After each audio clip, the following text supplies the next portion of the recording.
I started Auntie Angie's house with the hope that maybe I can kind of put a value back on life. Today we see so many of our I'll just say it, leaders and entertainers and piece of people that are supposed to be the voice for black people.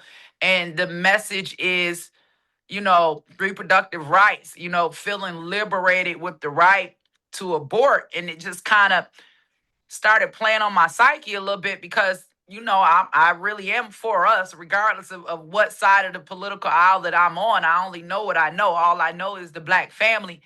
And it's like it was contradicting the statement that Black Lives Matter.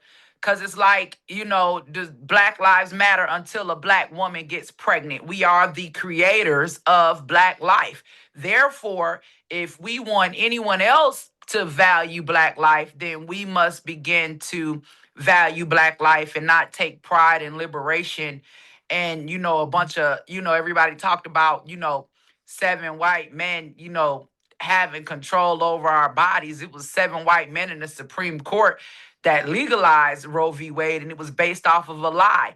The lady who had abortion legalized lied and said that she was raped by 4 black men. She was never raped and she never had an abortion. And since then, since that lie in 1974, close to 20 million black lives have been aborted. We have remained stagnant at 13% of the population since the passing of Roe v. Wade. And so the other part of it is Dr. Boyce, you and I, we tackle a lot of things when it comes to our community, to uplifting them and empowering them. And one of the things that we have to understand is that, when we're crying about being oppressed or crying about being a minority, we will always be in a oppressed minority if we never become the majority. And abortion was one of those things that was strategically put in place to make sure that we never become the majority, and also to make sure that they keep our numbers low. So it's just time for us to wake up, look at the strategic placement of their abortion clinics, which are in black communities across this nation. There are no abortion clinics at the border, unfortunately. And white communities, they get fertility clinics and we get abortion clinics. And it's the number one killer of black life. And it's just time that we wake up to, who Margaret Sanger was, what was the purpose of abortion, and are we going to say, hey, wait a minute, we're no longer going to live up under this lie. At one time, slavery was also legal.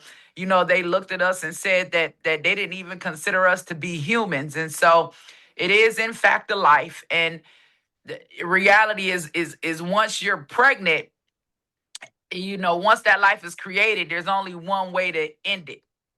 Okay, whether it's through abortion, whether it's through murder, or whatever you want to call it. It doesn't matter if you're 1 day pregnant or you're 9 months pregnant.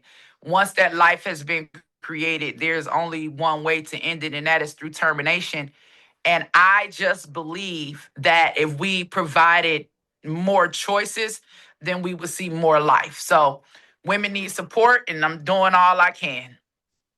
Well, and I want to make sure, just so you know, what's so funny is, and you're like this is actually like a financial class, and I want to make sure everybody understands why I'm happy that you're here. Um, First off, I want to give me a guess if you understand this what I'm saying right now. Number one, I'm not here to tell you to be pro-life or pro-choice. I know that one thing I've learned, one area where I do agree with those who talk about women's bodies and everything else is I know where as a man there's certain things I won't understand. Like, like I can do my best to empathize with what it feels like to go through what you went through. You gave birth to your child chained to the bed with the sheriff watching.